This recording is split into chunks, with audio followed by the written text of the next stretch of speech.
Innalillahi wa inna ilaihi raji'un, Mbak.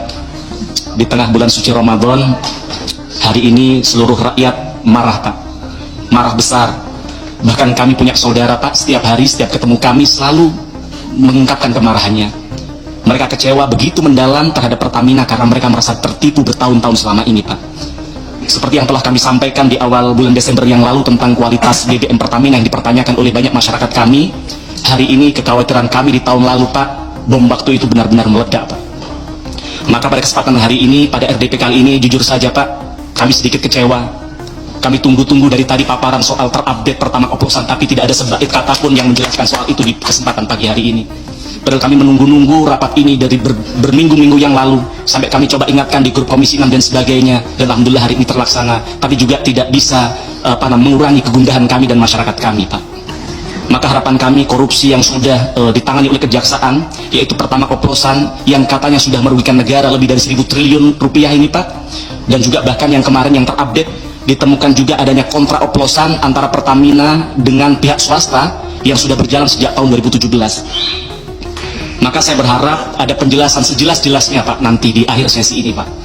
Karena jika benar, maka ini adalah orkestrasi kejahatan totalitas yang masif dan terstruktur, Pak, dari hulu ke hilir yang sudah terjadi bertahun-tahun. Ini di mata kami bukan hanya sekedar korupsi yang merugikan negara, Pak, tapi ada korupsi yang merugikan, menyakiti dan mengkhianati rakyat kita, Pak.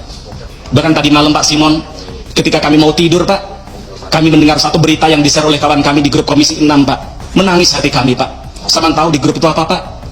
Pernyataan dari Kejaksaan Agung bahwa mereka menemukan grup WA yang judul grupnya adalah orang-orang senang. Na'udzubillah min syarri dzalik, Pak.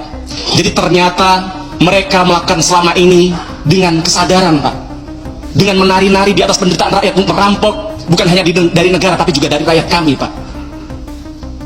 Kemudian Pak Dirut, baru-baru ini Menteri SDM mengatakan akan membangun kilang minyak yang dibiayai oleh Danantara dengan biaya mencapai 500 triliun rupiah.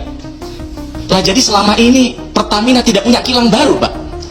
Padahal ketika 2019 yang lalu kami duduk di sini, ketika di situ di tempat Bapak ada namanya Bu Nike, saat itu menyampaikan bahwa RDMP Balikpapan maksimal tahun itu akan selesai, tapi nyatanya ternyata kami baru tahu sampai tahun 2025 itu tidak tuntas juga, Pak. Sedangkan hari ini kebutuhan BBM kita 16 juta barel per hari, padahal targetnya pada tahun 2025 ini sudah bisa memproduksi 2 juta barel, Pak. Artinya kita bukan lagi hanya impor, tapi kita surplus, kita bisa melakukan ekspor BBM. Tapi ternyata semua itu hanya mimpi dan ilusi, Pak. Karena maunya oknum-oknum Pertamina hanya impor dan impor saja, Pak. Jadi saya melihat bahwa sebenarnya Pertamina adalah bagian dari mafia migas, Pak. Karena ternyata mafia migas telah mempengaruhi Pertamina agar menunda-nunda pembangunan kilang, Pak. Di sisi lain juga ada kebobrokan dalam manajemen SDM di Pertamina.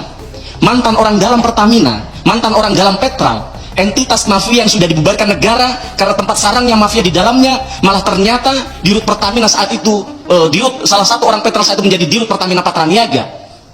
Maka tidak heran, maka kemudian namanya Rifa bekerja sama dengan geng mafia melakukan perampokan yang begitu besar terhadap duit negara, kalau itu betul terjadi begitu, Pak.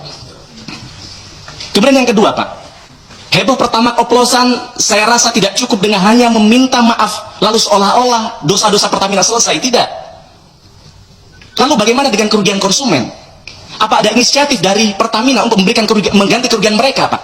Ingat, Pak, mereka beli BBM bukan untuk diminum, Pak, tapi untuk bekerja sehari-hari dari kantor ke rumahnya. Saya maka tidak bayangkan kalau seandainya kemudian oksigen dikelola oleh Pertamina, jangan-jangan dioplos dengan karbon dioksida. Maka manfaatkan My Pertamina untuk bagaimana bisa memberikan ganti rugi kepada rakyat kita, Pak. Dengarkan kata netizen, saya pikir ada benarnya. Gimana untuk mengembalikan integritas Pertamina, mereka ganti gasi Pertamax secara gratis selama setahun misalnya.